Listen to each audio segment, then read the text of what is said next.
ಆಪ್ಕಿ ಅದಾಲತ್ನಲ್ಲಿ ಮಧ್ಯಪ್ರದೇಶದ chief minister Mohan Yadav ಮೇಲಿರುವ ಆರೋಪವೇನೆಂದರೆ ಇವರು ತಮ್ಮದೇ ಗುಂಗಿನಲ್ಲಿರುತ್ತಾರೆ ಎಂಬುದು. ಮೋಹನ್ ಅವರೇ, ನಾನಿವತ್ತು ಜನಗಳಿಗೆ ನಿಮ್ಮ ಜೀವನದ ಸಾಕಷ್ಟು ರಹಸ್ಯಗಳನ್ನ ಹೇಳ್ತಾ ಇದ್ದೇನೆ. ನಿಮ್ಮ ಬಗ್ಗೆ ನಿಮ್ಮ ಸ್ನೇಹಿತರು ಸಾಕಷ್ಟು ವಿಚಾರಗಳನ್ನ ಹಂಚಿಕೊಂಡಿದ್ದಾರೆ. ಈ ವಿಚಾರಗಳನ್ನ ನಾವಿವತ್ತಿಲ್ಲಿ ಮಾತಾಡೋದ್ರಿಂದ ನಿಮ್ಗೆ ಯಾವುದೇ ರೀತಿ ತೊಂದರೆ ಇಲ್ಲ ಅಲ್ವಾ? ಇಲ್ಲ, ನನಗೇನು ತೊಂದರೆ ಇಲ್ಲ. ಆದ್ರೆ ನಾನು ನಿಮ್ಮನ್ನ ನೋಡ್ತಾನೆ ಇರ್ತೀನಿ. ನಿಮಗೋಸ್ಕರ ನಿಮ್ಮ ರಿಸರ್ಚ್ ತುಂಬಾನೇ ಅದ್ಭುತವಾಗಿರುತ್ತೆ. ನಿಮಗೆ ನನ್ನ ಅಭಿನಂದನೆಗಳು. ನೋಡಿ, 1982ನಲ್ಲಿ ನಿಮ್ಮ ಸ್ನೇಹಿತರು ಹೇಳ್ತಾರೆ ನಿಮಗೆ ಮೆಡಿಕಲ್ ಕಾಲೇಜ್ನಲ್ಲಿ ಅಡ್ಮಿಷನ್ ಆಗಿತ್ತು. MBBS ಮಾಡಬೇಕಾಗಿತ್ತು. ಕುಟುಂಬದವ್ರಿಗೂ ಆಸೆ ಇತ್ತು ನೀವು ಡಾಕ್ಟರ್ ಆಗಲಿ ಅನ್ನೋದು. ಆದ್ರೆ ನೀವು ಆರಿಸ್ಕೊಂಡಿದ್ದು BScಯನ್ನ, ಚುನಾವಣೆಯನ್ನ. ಏನು ಅಂತಂದ್ರೆ, ನಾನು ಫಸ್ಟ್ ಇಯರ್ BScಯಲ್ಲಿ ಜಾಯಿಂಟ್ ಸೆಕ್ರೆಟರಿ ಎಲೆಕ್ಷನ್ನಲ್ಲಿ ಕಾಂಪೀಟ್ ಮಾಡಿದೆ. ಮತ್ತೆ ಏನು ಅಂತಂದ್ರೆ, ಆ ಟೈಮಲ್ಲೆಲ್ಲ PMT ಇರ್ತಾ ಇತ್ತು. ಸೊ PMT ಎಕ್ಸಾಮ್ನ ನಾನು ಕ್ಲಿಯರ್ ಮಾಡಿದಾಗ ನನಗೆ ಮೆಡಿಕಲ್ ಕಾಲೇಜಲ್ಲಿ ಅಡ್ಮಿಷನ್ ಸಿಕ್ತು. 16 ವರ್ಷಗಳ ಕಾಲ ಸೈನ್ಸ್ ಕಾಲೇಜ್ನವರು ಎಲೆಕ್ಷನಲ್ಲಿ ಗೆದ್ದಿರಲಿಲ್ಲ. ನಾನು ಎಲೆಕ್ಷನಲ್ಲೂ ಕಾಂಪೀಟ್ ಮಾಡಬೇಕಿತ್ತು. ಹಾಗಾಗಿ ನನ್ನ ಸ್ನೇಹಿತರು ಹೇಳಿದ್ರು, MBBS ಬೇಡ, BSc ಮಾಡು, ಎಲೆಕ್ಷನ್ಗೆ ನಿಲ್ಬೇಕಲ್ಲ ಅಂತ. ನನಗೂ ಸರಿ ಅನ್ನಿಸ್ತು. ಪಾರ್ಟಿಗೋಸ್ಕರ ಎಲೆಕ್ಷನ್ಗೆ ನಿಲ್ಲೋಕೆ ರೆಡಿ ಆದೆ. BScಗೆ ಬಂದೆ, MBBSನ ಬಿಟ್ಬಿಟ್ಟೆ. ಸೆಕೆಂಡ್ ಇಯರಲ್ಲಿ ಪ್ರೆಸಿಡೆಂಟ್ ಆದೆ. ಆಮೇಲೆ ಭಗವಂತನ ಇಚ್ಛೆ ಅಂತೆ BSc ಮಾಡಿ ಬೇರೆ ಓದನ್ನು ಮುಗಿಸ್ದೆ. ಆದರೆ ಅದ್ರ ಬಗ್ಗೆ ನನ್ನ ಉದ್ದೇಶ ಇಷ್ಟೇ ಆಗಿತ್ತು, ನಾನು ನನ್ನ ಜೀವನದಲ್ಲಿ ಎಷ್ಟು ಸಾಧ್ಯನೋ ಅಷ್ಟು ಓದ್ಕೊಂಡು ಡಿಗ್ರಿ ಮುಗಿಸ್ಕೊಂಡು ಆಮೇಲೆ ನಮಗೇನಿಷ್ಟನೋ ಅದ್ರ ಬಗ್ಗೆ ಮುಂದುವರೆದ್ರೆ ಚೆನ್ನಾಗಿರುತ್ತೆ. ನಿಮ್ದೇ ಜಗತ್ತಲ್ಲಿರೋದು, ಏನ್ ಬೇಕೋ ಅದನ್ನ ಮಾಡೋದು. ಏನ್ ಬೇಕೋ ಅದನ್ನ ಮಾಡೋದು ಅಂತ ಅಲ್ಲ, ಆದ್ರೆ ಏನ್ ಮಾಡ್ಬೇಕು ಅನ್ಕೊಳ್ತೀವೋ ಅದನ್ನ ಒಳ್ಳೆ ರೀತಿ ಮಾಡೋದು ಅಷ್ಟೇ. ಈಗ ನೋಡಿ, 86ನಲ್ಲಿ ನನಗೆ ಗೊತ್ತಾಗಿತ್ತು ನಿಮಗೆ ಡೆಪ್ಯೂಟಿ ಕಲೆಕ್ಟರ್ ಆಗುವಂತ ಆಫರ್ ಬಂದಿತ್ತು. ಇದು ನಿಜಾನೇ. MPPS ಮಾಧ್ಯಮದಿಂದ ನನಗೆ ಹೇಳಲಾಯಿತು, ನೀವು BSc LLB ಮಾಡಿದ್ರೆ ಡೆಪ್ಟಿ ಕಲೆಕ್ಟರ್ ಆಗ್ತೀರಾ ಅಂತ. ನಾನು ಯೋಚನೆ ಮಾಡಿದೆ, ಡೆಪ್ಟಿ ಕಲೆಕ್ಟರ್ ಆದರೆ ವೈಯಕ್ತಿಕವಾಗಿ ನನ್ನ ಜೀವನ ಏನೋ ಚೆನ್ನಾಗಿರುತ್ತೆ. ಆದರೆ ಆ ರೀತಿಯ ವ್ಯಕ್ತಿಗಳ ಉದಾಹರಣೆ ತುಂಬ ಇದೆ, ನೀವು ಬೇಜಾರು ಮಾಡ್ಕೋಬೇಡಿ. ಹಿಂದಿನ ಕಾಲದಲ್ಲೂ ತುಂಬ ಜನ ಇದ್ದರು ಆ ರೀತಿಯಾಗಿ. ಇವಾಗಲೂ ನಾನು CM ಆಗಿ, ಶಿಕ್ಷಣ ಮಂತ್ರಿ ಆಗಿ ಯುವಕರನ್ನ ಕರೆದು ಕೇಳಿದಾಗ ನೀವೇನು ಮಾಡಬೇಕು ಅಂತೀರಾ ಅಂತಂದರೆ, ಕಲೆಕ್ಟರ್ ಆಗಬೇಕು ಅಂತಾರೆ, ಡಾಕ್ಟರ್ ಆಗಬೇಕು ಅಂತ ಹೇಳ್ತಾರೆ, ಇಂಜಿನಿಯರ್ ಆಗಬೇಕು ಅಂತಾರೆ. ರಾಜಕಾರಣಿ ಆಗೋಕೆ ಯಾರಿಗೂ ಇಷ್ಟ ಇಲ್ಲ. ರಾಜಕಾರಣಿ ಯಾಕೆ ಆಗ್ಬಾರ್ದು? ಒಳ್ಳೆ ರಾಜಕಾರಣಿನೂ ಆಗ್ಬೋದಲ್ವಾ? ಅದಕ್ಕೆ ನಾನು ಇಲ್ಲಿಗೆ ಬಂದೆ. ಅಂದ್ರೆ ಈ ಮಾತು ಕೂಡ ನಿಜನಾ? ನಿಮಗೆ ಆಕ್ಟರ್ ಆಗುವಂತ ಒಂದು ಅವಕಾಶ ಕೂಡ ಇತ್ತು. ನೀವು ನಾಟಕಗಳಲ್ಲಿ ಆಕ್ಟ್ ಮಾಡ್ತಾ ಇದ್ರಿ. ಈ ವಿಷಯನೂ ನಿಜಾನೇ. ನನ್ನ ಶಾಲಾ ದಿನಗಳಿಂದ ಹಿಡ್ಕೊಂಡು ಆಮೇಲೆ ನಾನು ಟೂರಿಸಂ ಮಿನಿಸ್ಟರ್ ಆದೆ, ಆಮೇಲೆ ಶಿಕ್ಷಣ ಮಂತ್ರಿನೂ ಆದೆ. ಆಗೆಲ್ಲ ನಾವು ಐತಿಹಾಸಿಕ ವಿಷಯಗಳನ್ನ ತಗೊಂಡು ನಾಟಕಗಳನ್ನ ಮಾಡ್ತಾನೆ ಬರ್ತಾ ಇದ್ವಿ. ಆ ರೀತಿಯ ವಿಷಯಗಳನ್ನ ನಾವು ಆಯ್ಕೆ ಮಾಡಿಕೊಂಡು ಹಿಂದಿನ ಕಾಲದ ಐತಿಹಾಸಿಕ ವ್ಯಕ್ತಿಗಳೇನಿದಾರೋ, ಉದಾಹರಣೆಗೆ ಸಮ್ರಾಟ್ ವಿಕ್ರಮಾದಿತ್ಯ, ಒಂದು ಮಹಾನಾಟಕ ಆಡಿದ್ವಿ ನಾವು, ಜಾಣ್ತ ರಾಜ ಹೇಗೋ ಹಾಗೆ. ಇತ್ತೀಚೆಗೆ ಡೆಲ್ಲಿಯಲ್ಲೂ ಕೂಡ ಆ ನಾಟಕ ಆಯಿತು. ವಿಕ್ರಮಾದಿತ್ಯನ ಜೀವನದ ಸಾಕಷ್ಟು ವಿಷಯಗಳನ್ನ ನಾವು ಅದ್ರ ಮೂಲಕ ತಿಳಿಸಿದ್ವಿ. ಒಂದು 100-200 ಕಲಾವಿದ್ರು ಆ ನಾಟಕವನ್ನ ಆಡಿದ್ರು. ದೊಡ್ಡ ಸ್ಟೇಜನ್ನ ಅಲ್ಲಿ ಹಾಕಲಾಗಿತ್ತು.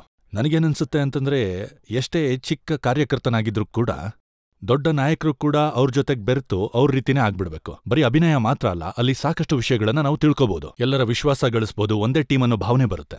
ಮತ್ತೆ ಅಭಿನಯ ಅನ್ನೋದು ಆ ಭಗವಂತನ ಕೃಪೆ, ನಮಗೆ ಸಾಧ್ಯವಾದಷ್ಟು ಚೆನ್ನಾಗಿ ಮಾಡೋದು ಅಷ್ಟೇ. ಏನಂತೀರಾ? ಅದಕ್ಕೆ ಅಭಿನಯ ನನಗಿಷ್ಟ ಆಗೋದು. ನೋಡಿ, ಮಧ್ಯಪ್ರದೇಶದಿಂದ ಸಾಕಷ್ಟು ದೊಡ್ಡ ದೊಡ್ಡ ಕಲಾವಿದರು ಬಂದಿದ್ದಾರೆ. ಕಿಶೋರ್ ಕುಮಾರ್, ಲತಾ ಮಂಗೇಶ್ಕರ್, ಸಲ್ಮಾನ್ ಖಾನ್, ಇಂದೋರಿಂದ. ನಿಮ್ಗೆ ಯಾವತ್ತೂ ಅನ್ನಿಸ್ಲಿಲ್ವಾ ನಾನು ಮುಂಬೈಗೆ ಹೋಗಿ ಹೀರೋ ಆಗ್ಬೇಕು ಅಂತ? ನನಗೇನನ್ಸುತ್ತೆ ಅಂತಂದ್ರೆ, ನಾನು ಉಜ್ಜಯಿನ್ನಲ್ಲೇ ಇದ್ಕೊಂಡು ಕಲೆಯ ಬಗ್ಗೆ ನನ್ನ ಸೇವೆ ಏನಿದೆಯೋ ಅದ್ರ ಬಗ್ಗೆ ನಾನು ನಿಮಗೇನು ತಿಳಿಸಿದ್ನೋ, ನಮ್ಮ ಉಜ್ಜಯಿನ್ನಲ್ಲಿ ರಂಗಮಂಚದ ಪುನರ್ ಪ್ರತಿಷ್ಠಾನದ ಬಗ್ಗೆ ನಾನು ಸೇವೆಯನ್ನು ಸಲ್ಲಿಸಬೇಕು. ರಾಜಕೀಯದ ಬಗ್ಗೆನೂ ನನ್ನ ಕೆಲಸಗಳನ್ನು ನಾನು ಮಾಡ್ತಾ ಹೋಗಬೇಕು. ಸೊ ಅದಕ್ಕೋಸ್ಕರನೇ ನಾನು ನಟನೆಯ ಬಗ್ಗೆ ಅಭಿರುಚಿನ ಇಟ್ಕೊಂಡಿರುವಂಥದ್ದು. ಮತ್ತೆ ನಿಮ್ಮ ತಂದೆ ನಿಮ್ಮನ್ನ ಪೈಲ್ವಾನ್ ಮಾಡಬೇಕು ಅಂತ ಅನ್ಕೊಂಡಿದ್ರು.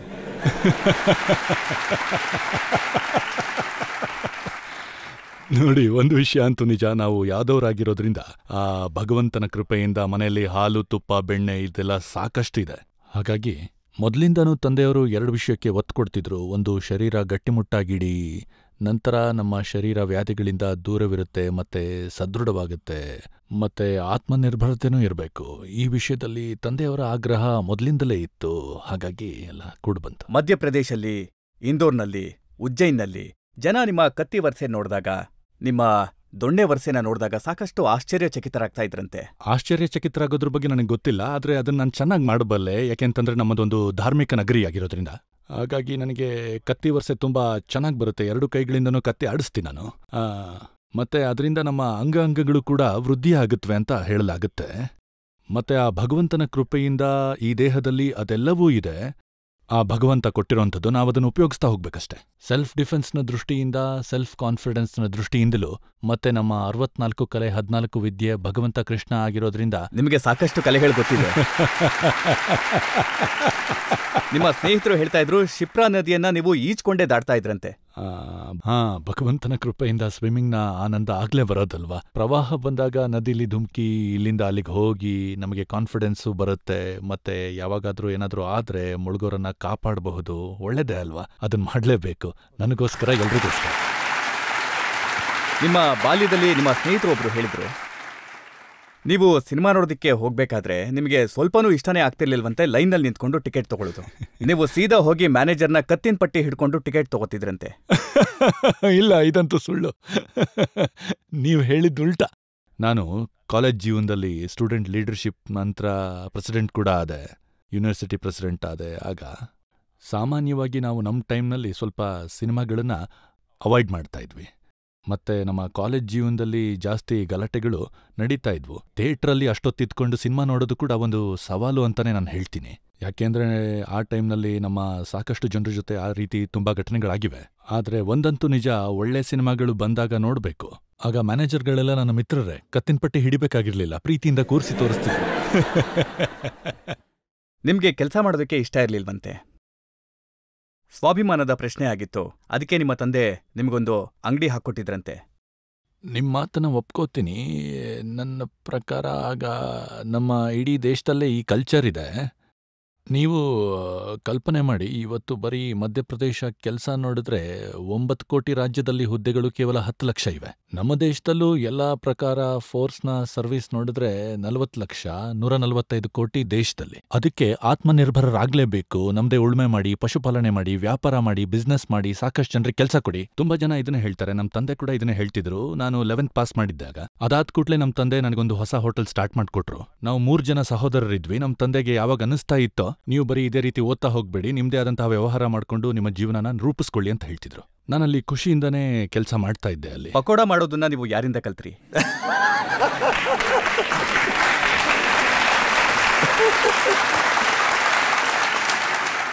ಈಗ ನೋಡಿ, ನೀವು ಅಂಗಡಿ ತೆಗೆದ್ರೆ ನೀವು ಕಲ್ತ್ ಬಿಡ್ತೀರಾ.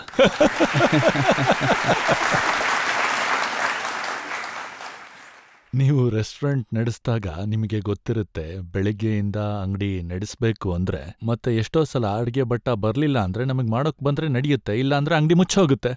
ಸೊ ಅದಕ್ಕೆ ಎಲ್ಲಾ ವಿಷಯದಲ್ಲೂ ಒಂದು ದಕ್ಷತೆ ಬರುತ್ತೆ. ಟೈಮ್ ಹೋದಾಗೆ ಎಲ್ಲ ಗೊತ್ತಾಗ್ತಾ ಹೋಯ್ತು. ಮೊದಲನೇ ವರ್ಷ ನಾನು ರೆಸ್ಟೋರೆಂಟ್ ನಡೆಸಿದಾಗ ನಾನು ಎಲೆಕ್ಷನ್ಸಲ್ಲೂ ಕಾಂಪೀಟ್ ಮಾಡಬೇಕಿತ್ತು. ಮತ್ತೆ ಆಗ ನಮ್ಮ ತಂದೆಗೆ ಹೇಳಿದೆ, ನಾನು ಬೆಳಿಗ್ಗೆಯಿಂದ ಸಂಜೆ ನಾನು ರೆಸ್ಟೋರೆಂಟಲ್ಲೇ ಇದ್ರೆ ನಾನು ಯಾವಾಗ ಓದೋದು, ಯಾವಾಗ ಎಲೆಕ್ಷನ್ಸಿಗೆ ಪಾರ್ಟಿಸಿಪೇಟ್ ಮಾಡೋದು ಅಂತ. ಅಪ್ಪ ಹೇಳಿದ್ರು, ನೀನು ಓದ್ಲೂ ಬೇಕಾಗುತ್ತೆ, ಅಂಗಡಿನೂ ನಡೆಸಬೇಕು ಅಂತ. ಅಂದ್ರೆ ಅಂಗಡಿಯ ರೂಪವನ್ನು ಒಂದ್ ಸ್ವಲ್ಪ ಬದಲಾಯಿಸಿದ್ರು. ಊಟದ ಹೋಟ್ಲು ತೆಗಿ ಅಂತ ಹೇಳಿದ್ರು. ಊಟದ ಹೋಟ್ಲು ತೆಗ್ದಾಗ ಏನಾಗುತ್ತೆ ಅಂದ್ರೆ 11 ಗಂಟೆಯಿಂದ 3 ಗಂಟೆವರೆಗೂ, ಸಂಜೆ 7ರಿಂದ 10ರವರೆಗೂ ನಡೆಯುತ್ತೆ. ಆ ಹೋಟ್ಲೇನೋ ಚೆನ್ನಾಗಿ ನಡೀತು. ಆಮೇಲೆ ನಾನು BScನೂ ಕಂಪ್ಲೀಟ್ ಮಾಡಿದೆ. ಅದಕ್ಕೆ ತುಂಬಾನೇ ಟೈಮ್ ಹಿಡಿತಾ ಇತ್ತು. ನಾನು ಆಲ್ ಇಂಡಿಯಾ ಲೆವೆಲಲ್ಲಿ ವಿದ್ಯಾರ್ಥಿ ಪ್ರೆಸಿಡೆಂಟ್ ಆಗಿದ್ದೆ. ಆಗ ಸ್ಟೇಟಲ್ಲೂ ಕೂಡ ಕೆಲಸ ಮಾಡ್ತಾ ಇದ್ದೆ. ನಮ್ಮ ತಂದೆ, ನೀನ್ ಯಾವುದೇ ವ್ಯವಹಾರ ಮಾಡು, ನಿನ್ ಕೆಲಸನ ಬಿಡಬೇಡ ಅಂತ ಅವ್ರು ಹೇಳ್ತಾ ಇದ್ರು. ಅದ್ರ ಬಗ್ಗೆ ತುಂಬಾನೇ ಗರ್ವ ಇದೆ ಇವತ್ತಿಗೂ ಕೂಡ. ನಾನು ಇವತ್ತಿನವರೆಗೂ ಯಾವುದೇ ಕೆಲಸ ಮಾಡಿದ್ರೂ ಕೂಡ ಶಿಕ್ಷಣ ಮಂತ್ರಿಯಾಗಿ, ಮಿನಿಸ್ಟರ್ ಆಗಿ, ಟೂರಿಸಂ ಚೇರ್ಮನ್ ಆಗಿ, UDA ಚೇರ್ಮನ್ ಆಗಿ ನನ್ನ ವ್ಯವಹಾರವನ್ನ ನಾನು ಸರ್ಕಾರದ ಪ್ರಭಾವ ಬಳಸ್ತೇನೆ, ಸ್ವಚ್ಛತೆಯಿಂದ ಮಾಡ್ತಾ ಬಂದಿದ್ದೀನಿ ಅನ್ನೋ ತೃಪ್ತಿ ಇದೆ ಇವತ್ತಿಗೂ ಕೂಡ. ನಿಮ್ಮ ಈ ಯೂತ್ನ ಕರಿಯರ್ನ ನೋಡಿದ್ರೆ ನೀವು ಎಲ್ಲ ಕೆಲಸವನ್ನು ಮಾಡ್ತಾ ಇದ್ರಿ, ಮತ್ತೆ ವಾಪಸ್ ತಿರುಗಿ ರಾಜಕೀಯಕ್ಕೆ ಬರ್ತಿದ್ರಿ. ಮಾಡಿದ್ರೆ ಇದನ್ನೇ ಮಾಡ್ಬೇಕು ಅಂತ. ಈ ಮಾತು ನಿಜನಾ? ನೀವು ರಾಜಕೀಯದ ಪಟ್ಟುಗಳನ್ನ ನಿಮ್ಮ ಅಕ್ಕನಿಂದ ಕಲ್ತದ್ದು? ಹೌದು, ಈ ವಿಷಯ ನಿಜ. ನಮ್ಮ ಮನೆಯಿಂದ ನಮ್ಮ ಅಕ್ಕನೇ ಮೊದಲು ರಾಜಕೀಯಕ್ಕೆ ಬಂದಿದ್ದು. ಆದ್ರೆ ಅವರು ಮದುವೆ ಆದ್ಮೇಲೆ ರಾಜಕೀಯಕ್ಕೆ ಬಂದಿದ್ದು. ಅವರು 6 ಬಾರಿ ಲೋಕಲ್ ಎಲೆಕ್ಷನ್ಸ್ನ ಫೇಸ್ ಮಾಡಿದ್ದಾರೆ. ಹಾಗಾಗಿ ನಾನು ಅವ್ರ ನಂತರನೇ ರಾಜಕೀಯಕ್ಕೆ ಬಂದಿದ್ದು ಅಂತಾನೆ ಹೇಳಬಹುದು ನಾವು. ಆದ್ರೆ ಅಕ್ಕನ ವಿಶೇಷತೆ ಏನು ಅಂತಂದ್ರೆ, ಅವರು ಯಾವ ವಾರ್ಡಲ್ಲಿ ನಿಂತರೂ ಕೂಡ, ಅವರಿಗೆ ಎಲ್ಲೇ ಸೀಟ್ ಕೊಟ್ಟರೂ ಕೂಡ ಅವರು ಎಲ್ಲಾ ಕಡೆನೂ ಎಲೆಕ್ಷನ್ಸ್ನ ಗೆದ್ದು ಬರ್ತಾರೆ. ನನಗೆ ಅವರ ಇದೇ ಗುಣ ಇಷ್ಟ ಆಗೋದು. ನಾವು ಎಲ್ಲೇ ಎಲೆಕ್ಷನ್ಸ್ಗೆ ನಿಂತರೂ ಕೂಡ ನಾವು ಗೆದ್ದು ಬರ್ಬೇಕು. ನಿಮಗೆ ರಾಜಕೀಯದಲ್ಲಿ ಎಷ್ಟು ಆಸಕ್ತಿ ಇತ್ತು ಅಂದ್ರೆ ನಿಮ್ಮ ಮದುವೆ ಕೂಡ ರಾಜಕೀಯದ ಪರಿವಾರದೊಂದಿಗೆ ಆಗಿದೆ. ರಾಷ್ಟ್ರೀಯ ಸ್ವಯಂ ಸೇವಕ ಸಂಘದಲ್ಲಿದ್ದೆ ಆಗ ನಾನು. ನಮ್ಮ ಪ್ರಚಾರಕರಾದ ಬಾಬಾ ಸಾಹೇಬ್ ನಾಥೂರ್ ಅವರು ನಮ್ಮ ಗುರುಗಳು ಅಂತಾನೆ ಹೇಳಬಹುದು. ನಮ್ಮ ವಿದ್ಯಾರ್ಥಿ ಪರಿಷತ್ನಲ್ಲಿ ಕಾರ್ಯಕರ್ತರ ಬಗ್ಗೆ ಸಾಕಷ್ಟು ಚಿಂತನೆ ನಡೆಯುತ್ತೆ. ನಾನು ಹೆಚ್ಚಿನ ಸಮಯ ಮನೆಯಿಂದ ಹೊರಗಿದ್ಕೊಂಡೇ ಪಾರ್ಟಿ ಕೆಲಸಗಳನ್ನ ನಾನು ಮಾಡ್ತಾ ಹೋಗ್ತಾ ಇರ್ತೀನಲ್ವಾ. ನಮ್ಮ ಪ್ರಚಾರಕರ ಇಚ್ಛೆ ಏನಿತ್ತು ಅಂತಂದ್ರೆ ಇವನಿಗೆ ಯಾವ ರೀತಿ ಹೆಣ್ಣನ್ನ ತರಬೇಕು ಅಂದ್ರೆ ಅವರು ರಾಜಕೀಯನ ಚೆನ್ನಾಗಿ ಅರ್ಥ ಮಾಡ್ಕೊಳ್ಳೋಂಥರಾಗಿರ್ಬೇಕು. ಮನೆಯಿಂದ ಹೆಚ್ಚಿನ ಸಮಯ ಹೊರಗಡೆನೇ ಇರಬೇಕಾಗುತ್ತಲ್ಲ, ಇಲ್ಲದೆ ಹೋದ್ರೆ ಮನೇಲಿ ಗಲಾಟೆ ಆಗುತ್ತೆ. ನಮ್ಮ ಮನೆಯವರು ನಾನು ಇಲ್ಲಿವರೆಗೂ ಯಾವತ್ತೂ ಜಗಳಾಡಿಲ್ಲ ಅನ್ನೋದೇ ಒಂದು ಒಳ್ಳೆ ವಿಷಯ ನೋಡಿ. ಈಗಂತೂ ನೀವು ಮನೆಯಲ್ಲಿ ಜಗಳ ಆಗುವಂತ ಎಲ್ಲ ರಸ್ತೆಗಳನ್ನ ಮುಚ್ಚಿಬಿಟ್ಟಿದ್ದೀರಾ. ನೀವು ಒಬ್ಬರೇ ಇರ್ತೀರಾ ಮುಖ್ಯಮಂತ್ರಿಯ ನಿವಾಸದಲ್ಲಿ. ನಿಮ್ಮ ಹೆಂಡತಿ, ನಿಮ್ಮ ಮಕ್ಕಳು ಯಾರೂ ಕೂಡ ಜೊತೆಲಿಲ್ಲ. ಇಲ್ಲ, 8 ವರ್ಷಗಳ ಕಾಲ ಉಜ್ಜೈನ್ ವಿಕಾಸ್ ಪ್ರಾಧಿಕರಣದ ಅಧ್ಯಕ್ಷನಾಗಿದ್ದೆ. 4 ವರ್ಷ ಮಧ್ಯಪ್ರದೇಶ್ ಟೂರಿಸಂ ಕಾರ್ಪೊರೇಷನ್ ಅಧ್ಯಕ್ಷನಾಗಿದ್ದೆ. ಆಮೇಲೆ 2013ರಿಂದ MLA ಆದೆ. 2020ರಿಂದ 24ರವರೆಗೂ ಶಿಕ್ಷಣ ಮಂತ್ರಿ, 23ರವರೆಗೂ. ಹಾಗಾಗಿ ನನ್ನ ಕುಟುಂಬದಿಂದ ಮೊದಲಿಂದನೂ ಸಹಕಾರ ಸಿಗ್ತಾನೇ ಇತ್ತು. ಸರ್ಕಾರಿ ಪದವಿಯಲ್ಲಿ ನಾನಿರ್ತಾ ಇದ್ದೆ, ಆದ್ರೆ ಅಲ್ಲಿ ಸರ್ಕಾರಿ ಬಂಗ್ಲೆಯಲ್ಲಿ ಅವ್ರು ಇರೋಕ್ಕೂ ಯಾವತ್ತೂ ಬರ್ತಾ ಇರಲಿಲ್ಲ. ನೀವು ಮುಕ್ತವಾಗಿ ಕೆಲಸ ಮಾಡಿ ಅಂತಿದ್ರು. ಮತ್ತೆ ಇದು ಮಾನ್ಯ ಮೋದಿಜಿಯವರ ಆದರ್ಶ.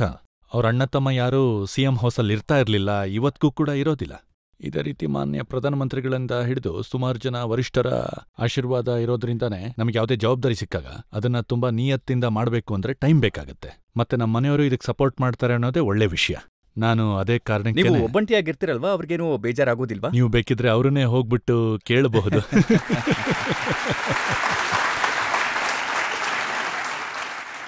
ನಾನು ನಿಮ್ಮ ಡಿಗ್ರಿಗಳನ್ನ ನೋಡಿದ್ದೀನಿ. ಹೌದು. ನೀವು ಲಾ ಮಾಡಿದ್ದೀರಾ, BA ಮಾಡಿದ್ದೀರಾ, ಡಾಕ್ಟರೇಟ್ ಕೂಡ ಮಾಡಿದ್ದೀರಾ. ನೋಡಿ, ಈಗ ಜನ ಕೇಳ್ತಾರೆ, ನೀವು ರಾಜಕೀಯಕ್ಕೆ ಬರೋದಾಗಿದ್ರೆ, ನಾಯಕರಾಗೋ ಆಸೆ ಇದ್ದಿದ್ರೆ, ಮುಖ್ಯಮಂತ್ರಿ ಆಗೋ ಆಸೆ ಇದ್ದಿದ್ರೆ ಇಷ್ಟೊಂದೆಲ್ಲ ಯಾಕೆ ಓದ್ಬೇಕಿತ್ತು? ಯಾಕೆ ಓದ್ದವ್ರು ರಾಜಕೀಯಕ್ಕೆ ಬರಬಾರ್ದಾ?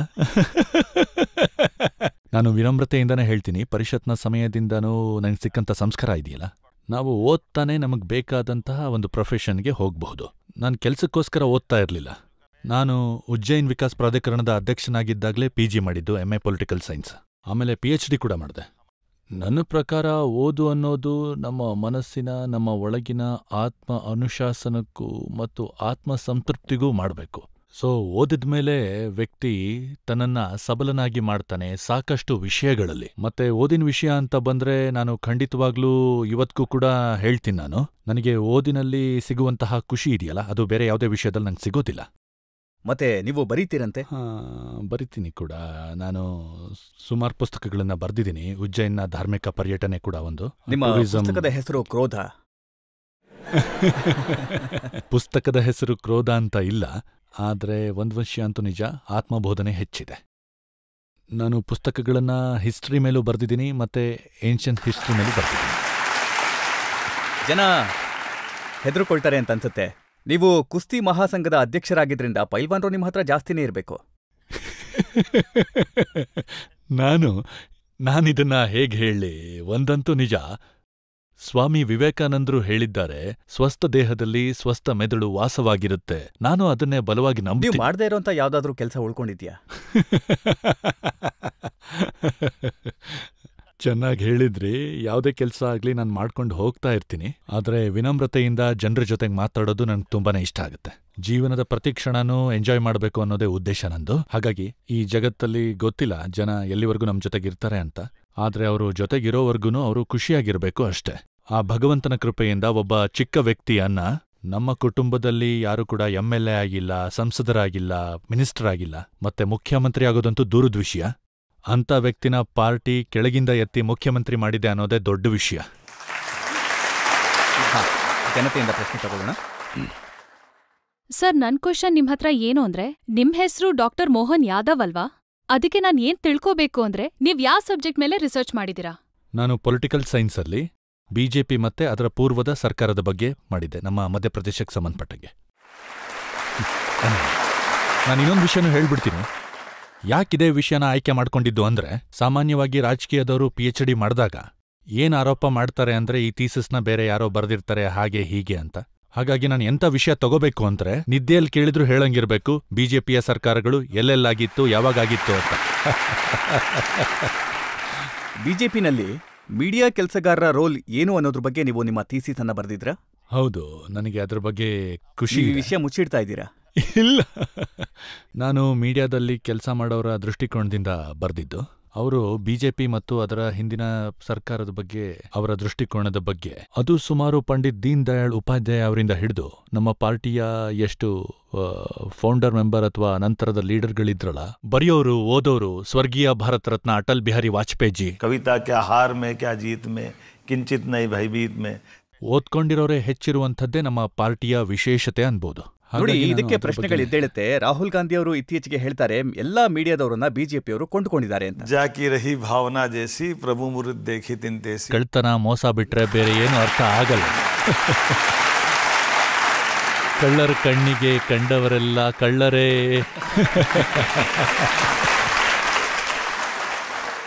ಇನ್ನೊಂದು ಪ್ರಶ್ನೆ ತಗೊಳ್ಳೋಣ. ನನ್ ಪ್ರಶ್ನೆ ಏನಂದ್ರೆ, ನಿಮ್ದೊಂದು ಸ್ಟೇಟ್ಮೆಂಟ್ ತುಂಬಾ ವೈರಲ್ ಆಗಿತ್ತು. ಕುಸ್ತಿ ಮಾಡ್ದಿದ್ರೆ ಯಾದವ್ ಹೇಗೆ? ಇದನ್ನ ನೀವ್ ಯಾವ ಕಾಂಟೆಕ್ಸ್ಟ್ ಅಲ್ಲಿ ಹೇಳಿದ್ರಿ? ನೀವೇನ್ ನೋಡಿದ್ದೀರಲ್ಲ, ಅದು ಸರಿನೇ. ಒಂದು ಸಭೆ ನಡೀತಿತ್ತು. ಸಭೆಯಲ್ಲಿ ನಾನು ಭಾಷಣ ಮಾಡ್ತಾ ಇದ್ದೆ. ಮತ್ತೆ ಆಗ ಇದೂ ನಿಜಾನೇ, ಸ್ವಲ್ಪ ನಮ್ಮ ಯಾದವ್ ಸಮಾಜದವರು, ನಮ್ಮ ರೈತ ಬಂಧುಗಳು, ಹಾಗೆ ಬೇರೆ ಸಮಾಜದ ಜನರು ಗಟ್ಟಿಮುಟ್ಟಾಗಿರ್ತೀವಿ. ಸ್ವಲ್ಪ ಹೆಚ್ಚು ಕಮ್ಮಿ ಆದ್ರೂ ಏನು ತೊಂದರೆ ಇಲ್ಲ, ಇವೆಲ್ಲ ನಡೆಯುತ್ತೆ, ಆದ್ರೆ ಆಗ್ಲಿ ಬಿಡಿ ಅಂತೆ. ನೋಡಿ, ನೀವ್ ಹೇಳಿದ್ರಿ ಒಂದ್ ವೇಳೆ ಕುಸ್ತಿ ಇಲ್ದೆ ಹೋದ್ರೆ ಯಾದವ್ ಹೇಗೆ, ಲಾಠಿ ಇಲ್ದೆ ಹೋದ್ರೆ ಯಾದವ್ ಹೇಗೆ ಅಂತ. ಮತ್ತೆ ನೀವಿದನ್ನ ಅಖಿಲೇಶ್ ಯಾದವ್ ಅವರ ಕ್ಷೇತ್ರದಲ್ಲಿ ಹೇಳ್ತಾ ಇದ್ದೀರಾ.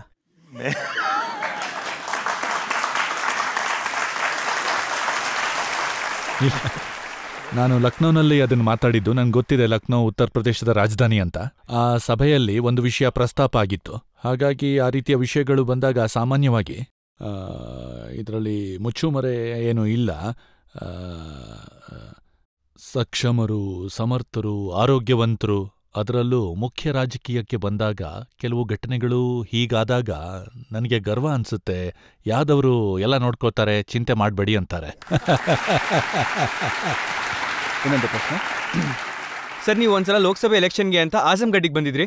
ಸೊ ಅಲ್ಲಿ ನಾನು ತುಂಬಾ ಫ್ರೆಂಡ್ಸು ಹೇಳಿದ್ದೇನಪ್ಪ ಅಂತಂದ್ರೆ, ಇವಾಗ ಅವರೆಲ್ಲ ಹೇಳೋದೇನಂತಂದ್ರೆ, ನನ್ನ ಫ್ರೆಂಡ್ಸು ಸರ್, ನೀವು ನಕಲಿ ಯಾದವ್, ಅಖಿಲೇಶ್ ಯಾದವ್ ನಿಜವಾದ ಯಾದವ್ ಅಂತ ಸರ್. ಹಾಗಾಗಿ ಸರ್, ಇದ್ರ ಬಗ್ಗೆ ನೀವ್ ಏನ್ ಹೇಳ್ತೀರಾ? ಮತ್ತೆ ನೀವ್ ಹೇಳೋದು ಒಂದ್ ಸ್ವಲ್ಪ ಎಲ್ಲರಿಗೂ ಮುಟ್ಬೇಕು ಸರ್. ಇವಾಗ ನನ್ನ ಯಾದವ್ ಫ್ರೆಂಡ್ಸ್ಗೂ ಕೂಡ ಅದೇ, ನೀವು ನಿಜವಾದ ಯಾದವ ಅಥವಾ ಅಲ್ವಾ? ನಿಜಾನೋ ಸುಳ್ಳೋ ಅನ್ನೋದು ಯಾರಾದ್ರೂ ಹೇಳೋದ್ರಿಂದ ಆಗುತ್ತೇನು?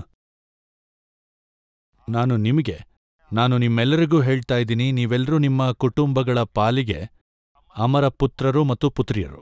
ಯಾಕಂದ್ರೆ ನಿಮ್ಮ ತಂದೆಯ ವಂಶ ನಿಮ್ಮಿಂದಾಗಿ ಮುಂದುವರಿತಾ ಇದೆ. ಹಾಗಾಗಿ ನಾನು ಗರ್ವದಿಂದ ಹೇಳ್ತೀನಿ, ನಮ್ಮ ಪ್ರಕಾರ ನಾವೆಲ್ಲರೂ ನಿಜವಾದವರೇ, ಯಾರೂ ಸುಳ್ಳು ವ್ಯಕ್ತಿಗಳಿಲ್ಲ. ನಿಮಗ್ ಹಾಡ್ ಹೇಳಕ್ ಇಷ್ಟ ಅಂತ ನಾನ್ ಕೇಳ್ಪಟ್ಟಿದ್ದೀನಿ. ಈ ವೇದಿಕೆನಲ್ಲಿ ನಮ್ಗೋಸ್ಕರ ಒಂದ್ ಹಾಡ್ ಹೇಳಕ್ಕಾಗತ್ತಾ ಪ್ಲೀಸ್ ಸರ್?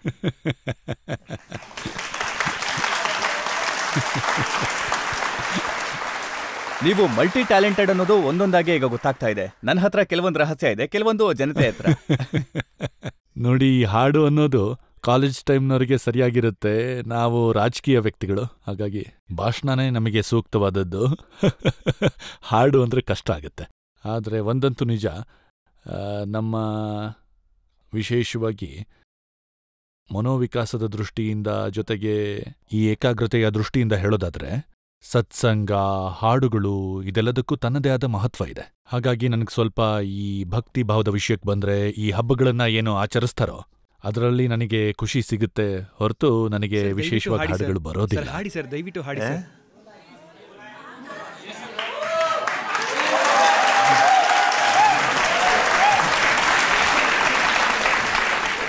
बड़ी देर भई नंद लाला, तेरी राह तके ब्रज बाला.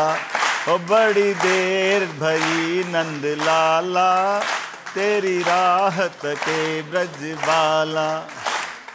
बाल बाल एक एक से पूछे, कहाँ है मुरली वाला रे. बड़ी देर भई नंद लाला, तेरी राह तके ब्रज बाला.